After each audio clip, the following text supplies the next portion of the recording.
Hello everyone, welcome to Falguni's blog. আজকে নারকেল থেকে কিভাবে তেল বানালাম সেটা আপনাদের সাথে শেয়ার করব। এটা হচ্ছে নারকেলের দুধ। নারকেল কোড়ানোর পরে নারকেলটাকে ব্লেন্ডারে ব্লেন্ড করে চিপে চিপে যে রসটা বের হয় সেটাই নারকেলের দুধ। তো আমি সেই রসটাকে এই বাটিতে করে মানে নারকেল কোড়ানোর পরে ব্লেন্ডার করে চিপে চিপে রসটা বের করার পরে সেই রসটা এই স্টিলের বাটিটা করে আমি ফ্রিজে রেখে দিয়েছিলাম। তো আজকে সকালে মানে কালকে রাত্রে কাজটা করেছি, আর আজকে সকালে এই যে এরকম হয়েছে দেখতে।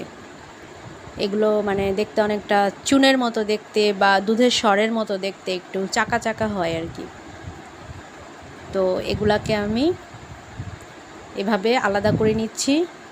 তারপর এগুলো আমি চুলায় জাল দিব। প্রথমে আমি হাই হিটে এটাকে বলক এনেছি। যখন একবার বলক চলে এসেছে তারপর এটাকে আমি মিডিয়াম আঁচে নাড়াচাড়া করেছি, মানে বারবার নেড়েছি আর কি, জাল করেছি। করতে করতে এটা মোটামুটি ভাজা ভাজা হয়ে গেছে, আর আস্তে আস্তে এটা থেকে তেলটা বেরিয়ে এসেছে। এই যে দেখুন, আঁচটা কিন্তু মিডিয়াম আছে, একটু মিডিয়ামের থেকে সামান্য লো, এরকম মাঝামাঝি আর কি। তো এটা এরকম জাল দিতে দিতে এরকম আর কি হয়েছে। আর এটা থেকে আস্তে আস্তে এই যে দেখুন দেখা যাচ্ছে যে তেলটা বেরোচ্ছে। তো এটাকে আমি একদম ভাজা ভাজা করে ফেলবো। তারপর এটা থেকে যে তেলটা বেরোবে সেটাকে আমি একটা সুতির কাপড়ের সাহায্যে ছেঁকে নেব।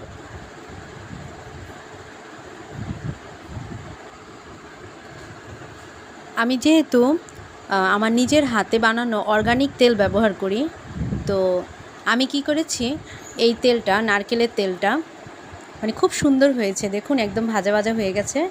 এই যে নারকেলের তেলটা মোটামুটি চায়ের কাপে আধা কাপ তেল হয়েছে। তো আমি এই নারকেলের তেলটার সাথে আমার গাছের জবা ফুল, মেথি আর কয়েকটা আমলকি এগুলো দিয়ে আবার জাল করেছিলাম। তো তেলটা কিছুটা কমেছে। তো এই অর্গানিক তেলটা আমি বানিয়েছি, আর মাথায় আর কি আমি দিয়েছি, আমার মেয়ে দিয়েছে। হঠাৎ করেই মাথায় ঝোঁক উঠলো যে একটু দেখি না পারি কি না। মোবাইলে কত দেখেছি। আমার একটা মাসি আছে, উনি ছোটোবেলা থেকেই শুনেছি উনি নাকি নিজের হাতে নারকেল তেল বানিয়ে মাথায় দেয়। আমি কখনো ট্রাই করিনি, শুধু শুনে এসেছি। গত কয়েক মাস আগেও আমি এরকম নারকেল ফ্রিজে রাখতে রাখতে ফেলে দিয়েছি। তখন যদি মাথায় আজকের এই বুদ্ধিটা হতো অনেক ভালো হতো, আমার অনেকগুলো নারকেল ফেলে দেওয়া থেকে বেঁচে যেত। তেলটা কিন্তু একেবারে খারাপ না, মানে একদম অর্গানিক, বেশ ভালো একটা সেন্ট, আমার কাছে খুব ভালো লেগেছে। তো আপনাদের বাসায়ও যদি কখন এরকম নারকেল মানে থাকতে থাকতে অনেক দিন হয়ে গেছে, খেতে ইচ্ছে করছে না, সেক্ষেত্রে কিন্তু আপনারা এইভাবে একটু তেল বানিয়ে নিতে পারেন। তো এই হচ্ছে আমার পুরো ব্লগটা আপনাদের সাথে শেয়ার করলাম, কিভাবে তেলটা বানালাম।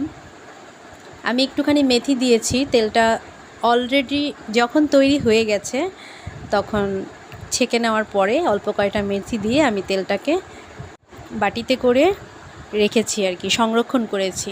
কারণ একদিনে তো আর এতটা তেল মাথায় দেওয়া যাবে না, কিছুদিন রেখে দিতে হবে। আমি সবসময় তেল বানানোর পরে ওই তেলে কয়েকটা অল্প কিছু মেথি আর কি ভিজিয়ে রাখি। ওই তেলটা মাথায় দিতে আমার খুব ভালো লাগে। আর বলে রাখা ভালো, এখানে লুকোনোর কিছু নেই।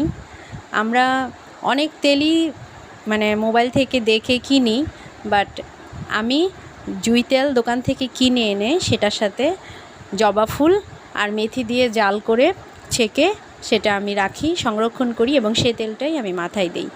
আমি অনেক ভালো আছি, আমার মাথার চুল আগের থেকে অনেক ভালো হয়েছে, আগের থেকে অনেক কম পড়ে। তো যাই হোক, কারো যদি ইচ্ছে হয় তো এভাবে তেল বানিয়ে দিতে পারেন। সবাই অনেক ভালো থাকবেন। আজকের মতো এই পর্যন্তই।